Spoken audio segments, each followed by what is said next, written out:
हो चुकी हैं, ये खबरें पहले डिस्कस हो चुकी हैं। आज जो पश्चिम बंगाल जल रहा है उस पर आप बोल नहीं पा रहे हैं। सैयद जवाब देंगे। सैयद जवाब जी, पश्चिम बंगाल क्यों जल रहा है और बार बार क्यों जलता है, सीधा जवाब दीजिएगा।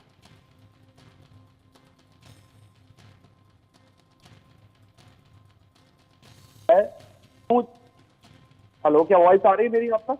आपकी आवाज आ रही है, बोलिए। जी, मैं कह रहा हूँ इसलिए जल रहा है क्योंकि जो राजनीति के अंदर अपनी इच्छा शक्ति होती है राजनेताओं में, अगर कहीं पर भी दंगा होता है तो वो इच्छा शक्ति पर डिपेंड करता है शासन और प्रशासन। अगर ये ममता बनर्जी सरकार चाहे कि दंगा नहीं होगा और पुलिस के उन ऐसे अधिकारियों के ऊपर अगर सख्त कानूनी कार्रवाई हो कानूनी दायरे के अंदर रह करके, तो ऐसी नजीरें नहीं आएंगी। हालांकि ममता बनर्जी ने शांति बनाने की अपील करी है, लेकिन उस पर क्लीन चिट तो ममता बनर्जी को नहीं दी जा सकती। और इस बुनियाद पर के लोग जो है अपना आक्रोश कर रहे हैं या अपनी बात रख रहे हैं या विरोध प्रदर्शन कर रहे हैं, तो माफ करिएगा, विरोध मैं भी वक्त का जो बिल आया हो उसके विरोध में हूँ और मैं केंद्र सरकार को घेरता भी हूँ, सवाल करता हूँ। लेकिन ये तरीका समझ में नहीं आता कि लड़ाई झगड़ा हो, दंगा फसाद हो। शांतिपूर्ण तरीके से, पीसफुल तरीके से प्रोटेस्ट करें और संवैधानिक दायरे के अंदर रह के करें। अगर कोई भी करता, मतलब आपका कहने का मतलब ये है क्या सैयद जवाब जी की इच्छा शक्ति की कमी है? अगर ममता चाहती तो हालात को कंट्रोल कर लेती, ममता की पुलिस पहले ही हालात बिगड़ने से पहले वहां पहुंचती, कंट्रोल कर लेती। 10 सेकंड, ऐसे अधिकारियों पे तो कार्रवाई होना चाहिए। स्टेट के अंदर एक बड़ा फेलियर नजर के आ रहा है। दूसरी रचना में बात करता हूँ, क्या ये सिर्फ पश्चिम बंगाल में हो रहा है जहाँ पे बीजेपी नहीं है? उन सरकारों के बारे में बताया जाए जहां पर भारतीय जनता पार्टी की मौजूदा सरकारें हैं, वहां पर उपद्रवी खुले तौर पर आकर के, खास तौर पर मुस्लिम कम्युनिटी को आकर के धमकी देते हैं, वो स्लोगन्स लगाते हैं जिससे दंगा फसाद होता है। ममता बनर्जी ने कम से कम शांति बनाने की अपील तो करी है। नहीं, मैं जहां पर डबल इंजन की भारतीय चाहे आप देख लिया, हरियाणा के अंदर हुआ था, उसके बाद आप देख लीजिए मध्य प्रदेश में अभी रिसेंटली हुआ, उत्तर प्रदेश, और उत्तर प्रदेश के अंदर क्या पुलिस एक्शन नहीं लेती वहां?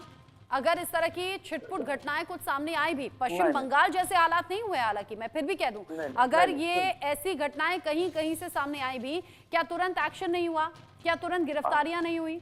रचना, जितना न्यूज रूम के अंदर लोग टेबल बजा बजा के डिबेट कर रहे हैं ना कि पश्चिम बंगाल पे बात होना चाहिए, आप बताइए ग्राउंड रिपोर्टिंग, मैं पूरे मीडिया को कहता हूँ, कितनी ग्राउंड रिपोर्टिंग जाकर के मणिपुर में पत्रकारों ने करी? स्टूडियो से कितने लोग बाहर खबर हमने दिखाई और मणिपुर पर आज भी सवाल कर लेते हैं। मणिपुर पर आज भी, इनफैक्ट मैंने अभी डिबेट में मैंने माधवी जी से पूछा भी है मणिपुर को लेकर, लेकिन हर बात का जवाब अगर आप मणिपुर को लेकर टाल देंगे, मणिपुर में जो हुआ वो नजरअंदाज बिल्कुल नहीं किया जा सकता, लेकिन जो आज पश्चिम बंगाल में हो रहा है उस पर तो सवाल होगा ना।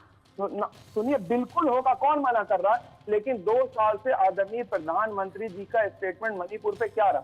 आप मणिपुर गए, नेता विपक्ष राहुल गांधी साहब तो मणिपुर गए, आदरणीय प्रधानमंत्री जी क्यों नहीं गए? क्या ऐसी थी? और मणिपुर की जो स्थितियां उत्पन्न है रखी हैं, उसके लिए जिम्मेदार भारतीय जनता पार्टी। उसके लिए मेरे पास अथॉरिटी नहीं है, माधवी जी जवाब देंगी। माधवी जी, माधवी जी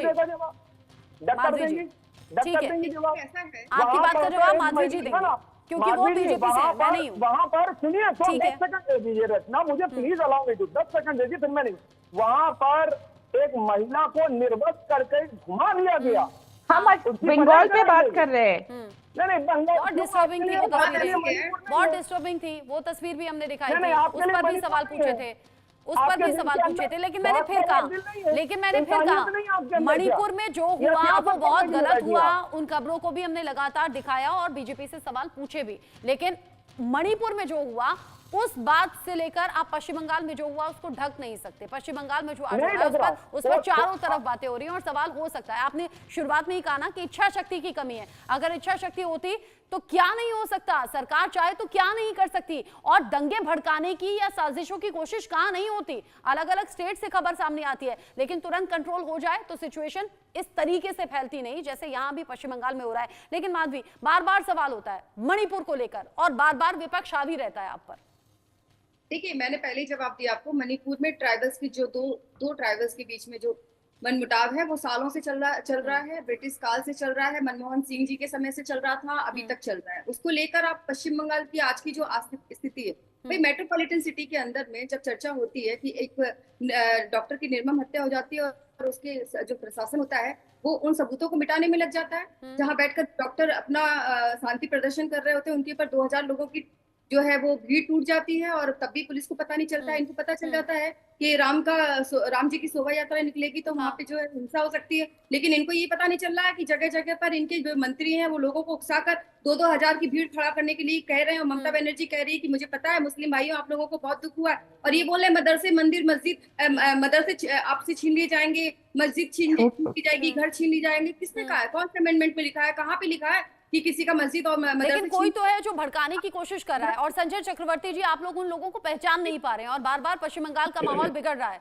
कहीं तो ये सिक्योरिटी में फेलियर है ना, कहीं तो जांच एजेंसियां फेल हो रही है ना। अगर सुन लीजिए, अगर कोई बाहर से कोई बंदा आकर के हमारे प्रदेश में आकर के दंगा करता है, कैसे जो पकड़ा जाएगा, अभी कैसे आ जाएगा? ये तो राज्य सरकार बताए ना। आप इससे पहले भी कह चुके हैं कि बीएसएफ की गोली से मर गए लोग। मैंने क्या बोला, अभी पूरा का पूरा गैंग पकड़ा गया है, इसलिए मैंने आपसे कहा, शुरू में ही मैंने कहा कि अलीपुरद्वार में बाकायदा बिहार से लोग आए हुए थे, बम ले करके आए हुए थे, आधार कार्ड उनके पास जो हिंदुओं का था, लेकिन टोपी सर पे मुसलमानों की लगा रखी थी। तो ये लोग इस तरीके से दंगा करते हैं। मैं कहता हूँ जो भी हादसा, ये काम कीजिए जैसे बीजेपी लीडर एक के बाद एक वीडियोस जारी करते हैं ना और कोर्ट पहुंच जाते हैं, आप इन सभी सबूतों के साथ में कोर्ट में पहुंच जाइए। मैं बिल्कुल ये गार्गी जी, लेकर के मैं बैठा माहौल खराब हो रहा है, लेकिन ये भी तो सच है ना कि अगर उस माहौल पर कंट्रोल किया जाए सलीके से तो हालात ऐसे ना हो। जी, क्योंकि बंगाल में जो भी होता है ना रचना जी, दीदी की अनुप्रेरणा से होता है। दीदी अनुप्रेरणा है, उनके बिना नहीं होता है। तो देखे पिछले बार रामनवमी के दिन कितना अटैक हुआ था, कितना दंगा हुआ था। इस बार नहीं हुआ। क्यों नहीं हुआ? बिकॉज टीएमसी नहीं चाहा।